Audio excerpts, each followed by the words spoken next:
Hello friends, welcome to my channel. দেশ এবং দেশের বাইরে থেকে যারা আজকে আমার ভিডিওটি কন্টিনিউ করেছেন, প্রত্যেককে gardener TRIPS with Kamal YouTube চ্যানেলে স্বাগতম। তো ফ্রেন্ডস, সর্বপ্রথম আমি ভিডিওর কয়েক মুহূর্ত আপনাদের দেখাতে চাই, যেটি দেখলে আপনাদের ধারণা হয়ে আসবে যে আজকের ভিডিওটি আমি কি বিষয় নিয়ে আলোচনা করছি। অর্থাৎ আজকের ভিডিওটি আমি কি বিষয় নিয়ে আলোচনা করছি সেটি অন্তত আপনারা ভিডিওর কয়েক ঝলক দেখে বুঝতে পেরেছেন। হ্যাঁ ফ্রেন্ডস, আজকে আমার ভিডিওর আলোচনার বিষয়বস্তু লেবু গাছ, এবং লেবু গাছের কোনো পরিচর্যা সংক্রান্ত নয়। আজকের ভিডিওর আলোচনার বিষয়বস্তু লেবু গাছের পাতা পুড়ে যাওয়া, পাতা এভাবে শুকিয়ে যাওয়া, এটি আদতে কি কোনো রোগ নাকি অন্য কোনো নিউট্রিশনের অভাব, তাই নিয়ে থাকছে আজকের ভিডিওটি। তো ভিডিওটি না স্কিপ করে কন্টিনিউ করবেন। তো ফ্রেন্ডস দেখুন, এই সময় আপনার ছাদ বাগানে থাকা বেশিরভাগ গাছের কচি পাতা বেরোচ্ছে, অর্থাৎ বেশিরভাগ লেবু গাছ গ্রোয়িং স্টেজে আছে। তার মধ্যে লেবু গাছ তো অবশ্যই আছে।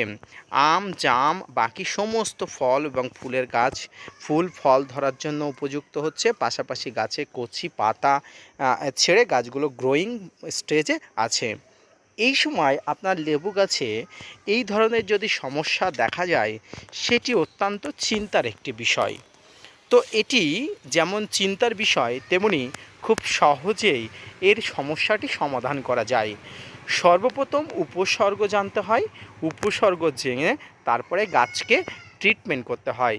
তো আসুন আজকে আমি উপসর্গ জানাবো এবং কিভাবে আপনারা গাছের ডাক্তার হয়ে উঠে গাছকে ট্রিটমেন্ট করবেন তার সমস্ত সমাধান আজকে আমি জানিয়ে দেব। তো ফ্রেন্ডস, এখানে একটু পাতাগুলো ভালো করে ফলো করলে আপনারা দেখতে পাবেন যে পাতাগুলো সামনের দিক থেকে হলুদ হতে হতে বা পুড়ে যেতে যেতে সামনের দিকে যাচ্ছে। ফ্রেন্ডস, এটি একটি নিউট্রিশনের অভাব, পাশাপাশি সূর্যের প্রচণ্ড আলো এবং গাছে বিভিন্ন ধরনের প্রতিক্রিয়ার ফলে এই সানবার্নের সঙ্গে বিভিন্ন নিউট্রিশনের অভাবের ফলে এটি হয়ে থাকে। তো এটি মূলত কিসের কারণে হয়ে থাকে? ফ্রেন্ডস, আমরা যারা টবের মাটিতে নিম খোল, সর্ষের খোল, বাদাম খোল সমস্ত কিছু এই যে জৈব সারের সঙ্গে ব্যবহার করি, এটি কিন্তু আমাদের ছাদ বাগানে গাছেদের জন্য অতিরিক্ত হয়ে গেলে ক্ষতিকর।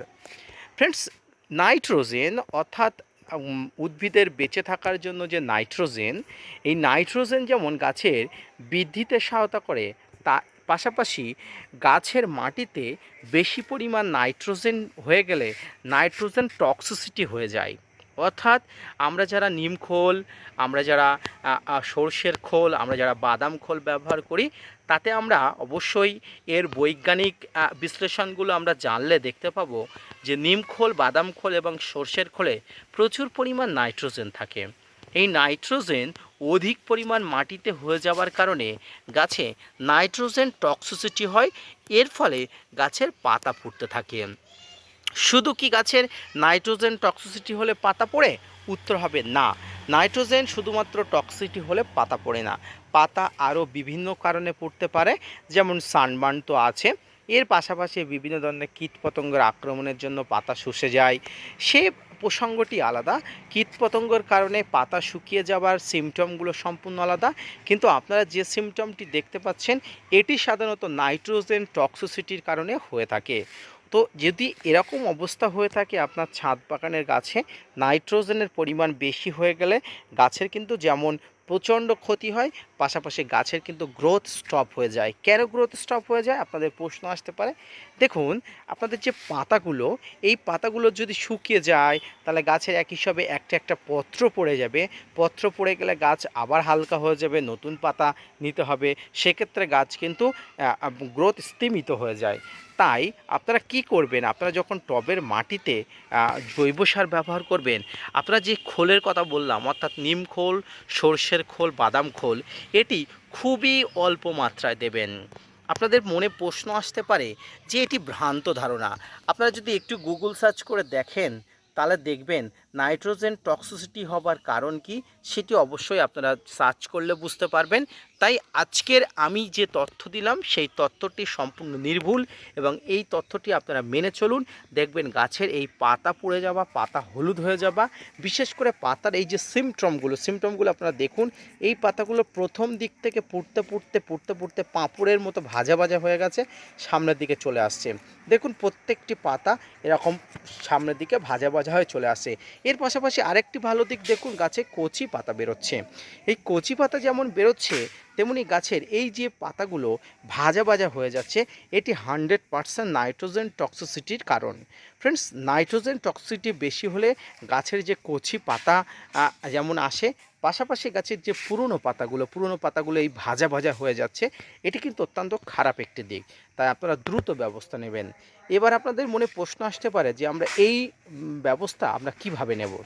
প্রথম আমি আপনাদের যে পয়েন্টটা বললাম, মাটিতে নাইট্রোজেনের পরিমাণ যাতে কম থাকে, অর্থাৎ নিমখোল, সর্ষের খোল, বাদাম খোল এবং আরও যেসব নাইট্রোজেন ঘটিত জৈব সার আছে সেই পদার্থগুলো আপনারা অল্প পরিমাণ দেবেন। আপনারা কি প্রশ্ন করতে পারেন যে নাইট্রোজেন ঘটিত খাবার কি গাছে দেবেন না? না, এমনটি আমি বলিনি, অবশ্যই দেবেন, কিন্তু অল্প পরিমাণ দেবেন। অতিরিক্ত জিনিস কোনো অংশেই ভালো না, তাই আপনারা অতিরিক্ত নাইট্রোজেন ঘটিত খাবার দেবেন না। এরপরে আসে সানবার্নের কারণেও গাছের পাতা পড়তে পারে, সেই জন্য আপনারা অবশ্যই প্রখর রৌদ্রের সময় গাছে পরিষ্কার জল স্প্রে করবেন। পরিষ্কার জল স্প্রে করলে কিন্তু গাছের পাতাগুলো সুস্থ সবল থাকে। এখানে আরেকটি দেখুন, গাছের কচি পাতাগুলো কিন্তু এইভাবে পুড়ছে, অর্থাৎ যে শুধু পুরনো পাতাগুলো পুড়ছে বা এই যে পাতাগুলো যে এই পাতাগুলো যে পুড়ে যাচ্ছে এমনটি কিন্তু একদমই নয়। গাছের কিন্তু কচি পাতাও কিন্তু পুড়ছে, অর্থাৎ এই পোড়ার কারণটি হচ্ছে নাইট্রোজেন টক্সিসিটি। তো ফ্রেন্ডস, আজকের ভিডিওটি দেখে আপনারা আজকে থেকে সাবধান হয়ে যান।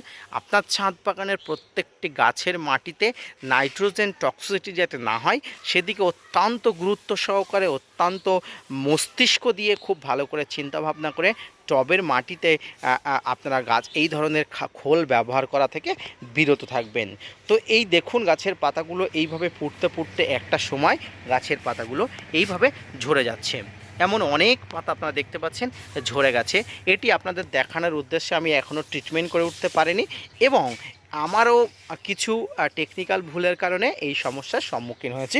তবে এই সমস্যা থেকে আমি খুব তাড়াতাড়ি বেরিয়ে আসব, এটি আপনাদের অন্তত আমি আশ্বস্ত করছি। তো এই মুহূর্তে আমার পরিচর্যা শুরু করে দিতে হবে এবং পরিচর্যা শুরু করার আগে আপনাদের সঙ্গে যেটি শেয়ার করা এবং আপনাদের যেটি জানানো সেটি আমি অবশ্যই জানিয়ে দিলাম। তাই আপনারা নাইট্রোজেন ঘটিত কোনো খাবার টবের মাটিতে অতিরিক্ত মাত্রায় দেবেন না। এর পাশাপাশি আপনারা প্রতি সপ্তাহে একবার করে ভালো মানের একটু ফাঙ্গিসাইড স্প্রে করবেন। কী ফাঙ্গিসাইড স্প্রে করতে পারবেন? আপনার কাছে ভালো মানের যে কোনো ফাঙ্গিসাইড থাকলে আপনি স্প্রে করে দিতে পারেন প্রতি সপ্তাহে একবার করে, ঠিক বিকালের টাইমে। সেক্ষেত্রে অনেক ভালো কাজ হতে পারে। এবং আপনারা ট্রিটমেন্ট করার আগে অবশ্যই এই যে পাতাগুলো আছে এই পাতাগুলোকে আপনাকে অবশ্যই তুলে নিতে হবে, অর্থাৎ ফেলে দিতে হবে। কারণ এই যে পাতাগুলো এই যে অবস্থা হচ্ছে এই পাতাগুলো কিন্তু আর কখনোই ভালো হবে না। তাই এই পাতাগুলোকে আপনাকে ফেলে দিতেই হবে। এইভাবে সমগ্র গাছকে পরিষ্কার করে আপনাকে অবশ্যই ট্রিটমেন্ট শুরু করতে হবে। তো ফ্রেন্ডস, আজকের ভিডিওটি এই পর্যন্ত। গাছের নাইট্রোজেন টক্সিসিটি, পাশাপাশি লেবু গাছের পাতা পুড়ে যাওয়ার সমস্যার কারণ এবং তার সমাধান সম্পর্কে আজকের ভিডিওটি কেমন লাগলো অবশ্যই লাইক, কমেন্ট, শেয়ার এবং সাবস্ক্রাইব করে জানাবেন। পাশাপাশি gardener tips with Kamal YouTube চ্যানেলকে সাপোর্ট করবেন। আপনাদের জন্য প্রতিনিয়ত তথ্য নিয়ে ভিডিও বানাই।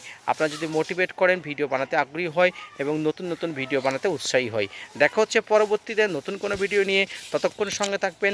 আর হ্যাঁ, আপনাদের ছাদ বাগানে গাছের পাতাও যদি এরকম সমস্যা হয় অবশ্যই দ্রুত থেকে দ্রুতের সাথে আপনারা চিকিৎসা করা শুরু করে দিন। ধন্যবাদ।